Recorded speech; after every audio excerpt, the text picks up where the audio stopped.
Tonight on NewsWatch 12 at 6, Asante is facing a $300 million lawsuit that was filed today. And the Copperfield fire has claimed 17 structures. We'll have details on the fire and responding operations. Plus, the city of Phoenix is considering new policies for memorials in the city's public parks. All that and more coming up on NewsWatch 12 at 6 right now. Watching out for you. This is NewsWatch 12 Breaking News. News tonight is we have an update on the drug diversion case at Asante Rogue Regional. Thank you for joining us for NewsWatch 12 at 6. I'm Tim Quidadamo. The Medford law firm Schlesinger and de Villeneuve filed the lawsuit against Asante today. It is seeking more than $300 million in damages for 18 claimants. We went through the court documents today. On your screen is that filed lawsuit. The lawsuit says that Asante should have known the high likelihood of drug misuse by its employees. Again, the total amount being sought in the lawsuit is more than $300 million. As we learn more about this lawsuit, we will continue to keep you updated both on air and online at kdrv.com. Meanwhile, the possession of small amounts of drugs became illegal in Oregon once again. Sunday was the start of the new law going into effect. And on the first day, several arrests were made in downtown Portland, according to local police. The law applies to drugs like fentanyl, heroin, and meth. A nonprofit group offering is out on the streets trying to help some go through the deflection process instead of going to jail. When I talk to people who are out using, who are on the streets, they want to quit. They know that they need to quit. It's going to take a little time, and it is happening. Since House Bill 4002 went into effect on Sunday, Portland police says 4 people have been arrested for drug possession, and the 4D team says they've helped 4 other people start the deflection process. On Friday, the Portland Police Department made it clear the criteria was strict for deflection programs and expected that most people caught in possession of drugs will go to jail. And drugs have been recriminalized in the state for the past 3 days. Arrests already starting, as you saw in Portland. In Jackson County, deflection programs are set to start in October on the 7th. NewsWatch 12's Rocky Walker sat down with the deflection program coordinator for Jackson County. Here's what he learned. Just over a month from now, Jackson County will be implementing their deflection program in accordance with House Bill 4002. They're running what they're calling a pilot of the program. We think of this very much as a pilot program, and all of the technical assistance we've received from national experts is to start small and not try to do too much at first and get the ball rolling and then see how we can grow. Starting October 7th, Medford PD's Livability Team and the Jackson County Sheriff Community Outreach Deputies will be able to send people caught in possession with hard drugs to deflection programs, where they would spend 10 out of the next 30 days focusing on treatment with the county's partners. The Addiction Recovery Center and On Track will run this peer support-based program. For the people who are engaged, the hope is reduced substance use and a pathway for them to be on a journey toward stability and safety and health that's distinct from where they are when they start. The programs will have the capacity for nearly 80 candidates during this first pilot period. Their goal is to reduce drug use in the community, not to overrun the jail systems and programs, and hopefully scale up the program to match the need within Jackson County. I think how we define success looks like a lot of different things.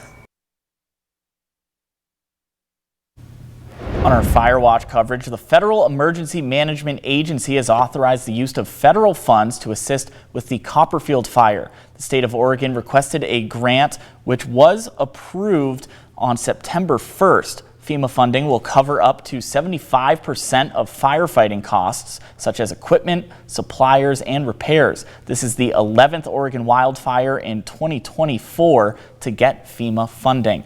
And as the fire changes, so are evacuation orders. Right now, 3 zones in Klamath County have level 3 go now evacuation orders. These are KLU-E061, E062, and E063A-A.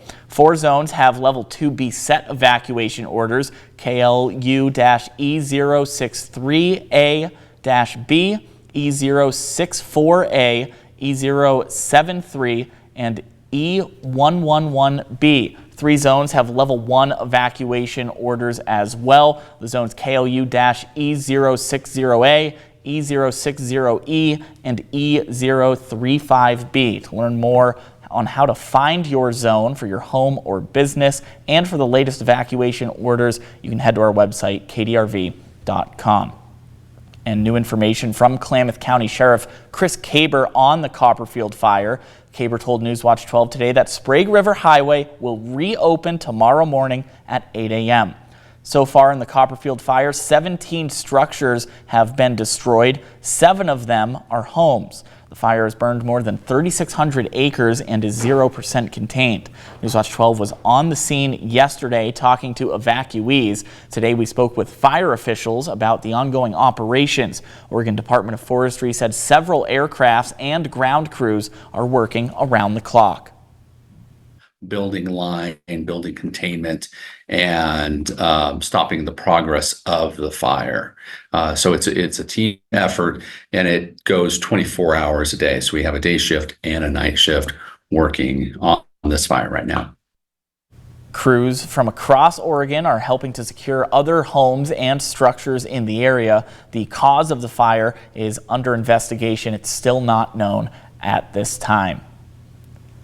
And now we'll turn to Storm Watch 12 meteorologist Sarah Kress over in the Weather Center. Sarah, hot weekend, cooler temperatures today. It's all going to change soon, but how are we feeling right now?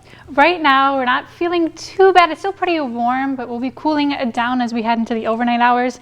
And our current temperatures over to the west side, temperatures are in the lower 90s, and over to the east, temperatures in the lower 80s right now. Take a look along the coast. Brookings starting to cool down, temperatures 78 degrees, made it up into the 80s today. Now, heading into the next few days, we could see some smoke and haze mostly into the Klamath Basin, but tomorrow we'll see some widespread haze across the region due to the Copperfield fire. And as we make our way into tomorrow and on Thursday, that heat is going to continue to build. We do have a heat advisory that was issued Thursday west of the Cascades. And as we're heading into Friday and Saturday, we're tracking an upper level trough that could bring the potential for some thunderstorms to our area. But tonight, temperatures are looking rather comfortable. We'll be in the mid 50s over on the west side. It's going to be very nice, but over to the east, we'll be expecting some cooler temperatures in it to the mid 40s, but pretty similar to what we should be feeling for this time of year. Now, all eyes are on the Klamath Basin. The next few days, we will be warming up in temperatures, and this high pressure is bringing a lot of dry air along with those temperatures. So we'll be seeing some very dry, unstable conditions the next few days. Not helping the fire too much, but we'll talk more about what to expect fire weather, smoke, and these storms coming up soon. Sarah, thank you. During the month of September, the Central Point community is glowing to show some support. NewsWatch 12's Brinkley Hill spoke to residents about what blue lights mean around the community. When you walk up to a door in Central Point in the month of September, you might see a blue light, and a lot of these are on 24/7 so that these residents can show their support for multiple community groups. By having it on all night in September, which is a month to support them, it gives them a little encouragement. Misty is a Central Point resident who has had her blue light up for years. She wants to show support for police officers, first responders, and bring awareness to autism and alopecia. Supporting your community goes a long way. Central Point has always been that small, very hometown feeling, and I love that.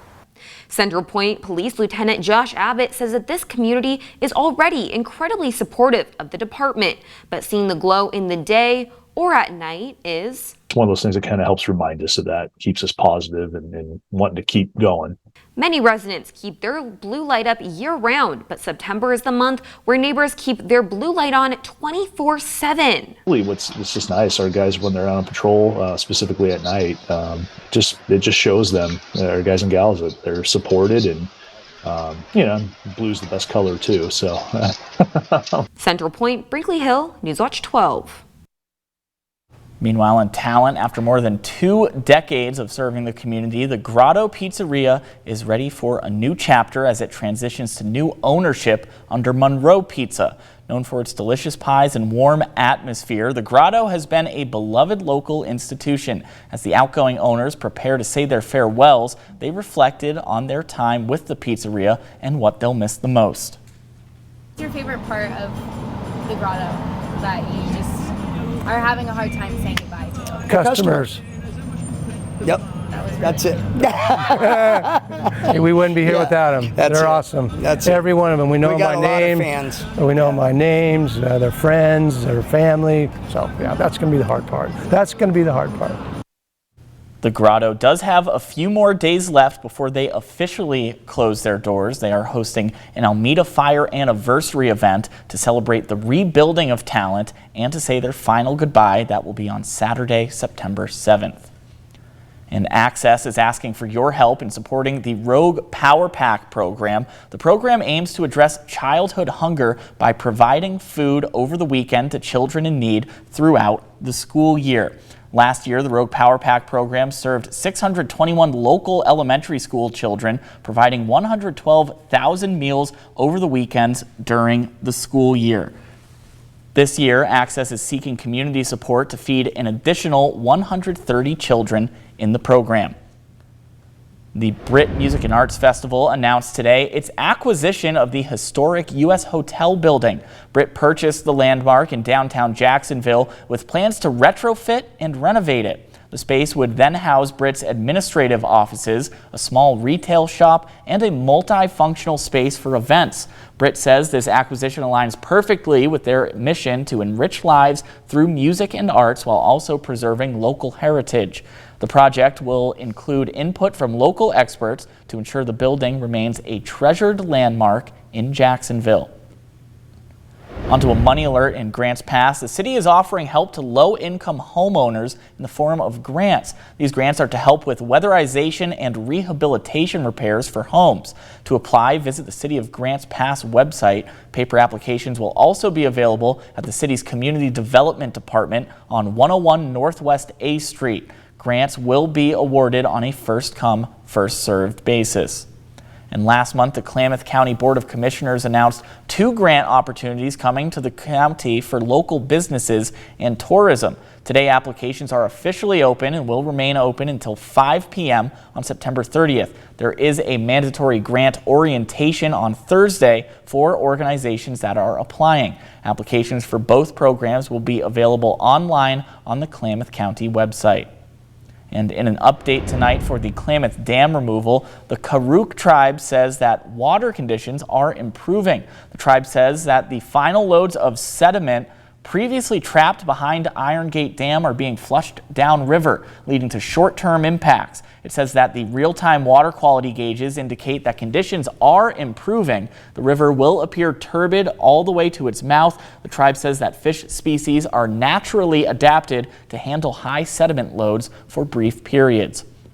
And we have another update. Pacific Power will be hosting a community meeting in Talent next week to answer some of your questions. The president of the company will be in attendance to address concerns about the recent frequency of power outages in Talent. There will be a Q&A session moderated by State Senator Jeff Golden. You will also be able to speak with Pacific Power's customer service team about your own account. The meeting will be on September 11th, starting at 6:30 p.m. at the Talent Library. And tonight, the City Council in Phoenix is considering new policies for memorials in the city's parks. Currently, there are no clear guidelines if residents want to propose a memorial, like a planted tree or a dedicated bench in their favorite city park. Earlier today, I talked to Zach Moody, the Community Development Director for the City of Phoenix, to find out how this council agenda item came about. There is no process right now. I mean, it really goes to the City Council for review. With a staff report making some recommendations as to why or why not the memorial should be allowed. And it gives a lot of discretion to staff and the council to say yes or no, which is good. But at the same time, it's not clear to the person that's submitting the memorial as to what the council would consider. The City Council is meeting tonight at 6:30 to discuss establishing policies that lay out how residents could propose a park memorial. The new guidelines would also detail any fees, who would be responsible for maintaining the memorial, and which types of memorial could be allowed. Onto a traffic alert. Starting today, Birdsey Creek Bridge, named after David Nelson Birdsey, will be closed for about 30 days on Rogue River Highway. The Oregon Department of Transportation is continuing their seismic retrofitting projects on multiple bridges along Highway 99. The project, replacing structures at Birdsey Creek, Foots Creek, and Miller's Gulch, is scheduled to last until June of 2025.